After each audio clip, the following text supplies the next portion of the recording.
All right, let's get to some breaking news. We are learning the State Department is in the process of turning over more Hillary Clinton emails related to Libya and Benghazi that hadn't been turned over before. Chief White House correspondent Ed Henry is covering the Clinton campaign. He joins me now live in Washington. This is pretty startling stuff. It is, Julie. Some breaking news this hour that basically the State Department has apparently done a second search of official Clinton email, Hillary Clinton's email, and have found more emails, we're told, related to Libya broadly, but Benghazi specifically, those terror attacks from a few years ago. This is all significant, of course, because we first really learned about the fact that Hillary Clinton had the personal account, had the personal server because of the fact that Trey Gowdy, the Republican chair of the House Benghazi Committee, had issued a subpoena back in March of this year for Hillary Clinton's email related to Benghazi. So remember, what's so significant here is that we now have officials confirming this hour that the State Department's in the process of turning more Clinton email related to Benghazi over to this special committee investigating the Benghazi terror attacks. I'm told that the committee doesn't know what is in these new emails, what's significant or not about the emails, because they are in the process of being turned over to the committee. But obviously, when you have a subpoena and you're supposed to turn over official documents, if they're not turned over, that could lead to all kinds of legal and political trouble. And I just want to add more breaking news. In the last moment, we now have just gotten a statement from Trey Gowdy's committee. And they say, quote, in the past week, the State Department has confirmed on the record it requested Secretary Clinton's emails in response to the Benghazi committee, and that it was the committee inquiries early after it was created that led them to realize it did not have the former secretary's emails.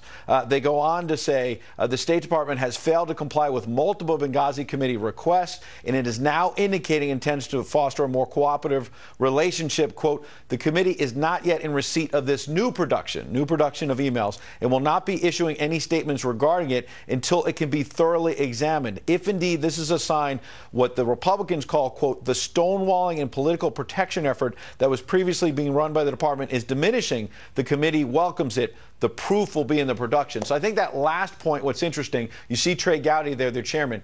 His staff is saying this statement, and this comes in from Jamal Ware, his communications director, is suggesting, look, the State Department has now come to the committee. The State Department, no longer run by Hillary Clinton, run now by John Kerry, and has come to the committee and said, look, we looked for more email, and we've now found it, and we're turning this over. The committee is offering an olive branch and saying, look, if they want to cooperate more than when Hillary Clinton was in charge, we're willing to listen. We want to take more documents, and then we're going to evaluate, this Republican-led committee is saying, what is substantively in there about Benghazi before issuing any comment. That's obviously smart. They don't know what is or not in this email. But big picture point here, obviously, is this is happening in the context of a criminal investigation by the FBI. If the State Department is now saying, wait a second, we've found more official Hillary Clinton email, this is very curious timing with the FBI investigation. It makes you wonder about what the FBI is recovering on that server, whether things are being matched up about what was turned over to the Benghazi committee, what was not turned over. I've reached out to Hillary Clinton's campaign, and I'm just checking now. I still have not gotten a statement, but this is timing of this happening on Friday in the middle of all the papal coverage, the John Boehner coverage. This leak coming out now on a Friday is very interesting. Very curious timing, and it sounds like Clinton has been caught in a major contradiction. It is not the first time, and I'm certain it will take time for the Clinton camp to respond. No doubt about it, Julie. And she's been under intense political pressure. And the bottom line is there's another story that's just broken in the last 24 hours about Huma Abedin, one of her closest aides. And remember, there has been Republican Senator Chuck Grassley demanding to know why Huma Abedin, you see her there, had these multiple roles. The State Department, she was working at a consulting company. She was also working with the Clinton Foundation.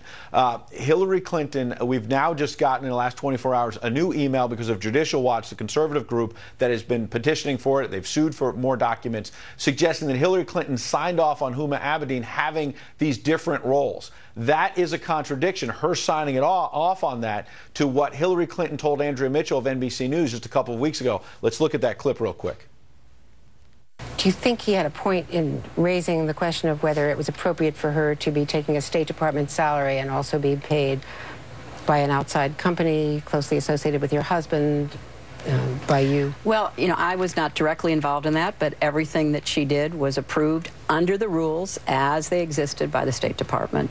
The key there, you heard Hillary Clinton tell Andrea Mitchell, quote, I was not directly involved in that. Now this new document suggesting, wait a second, she signed off on it. I've talked to the Clinton campaign just a few moments ago. They insist what Hillary Clinton, the form she signed off on, was about what title Huma Abedin would have at the State Department, and that specifically Hillary Clinton was not signing off on the multiple roles that Andrea Mitchell asked her. But again, this gets into the question of whether Hillary Clinton is being truthful or whether or not she's splitting hairs here in some of her answers. All right, we look forward to hearing that. Ed Henry, thank you very much. Good to see you.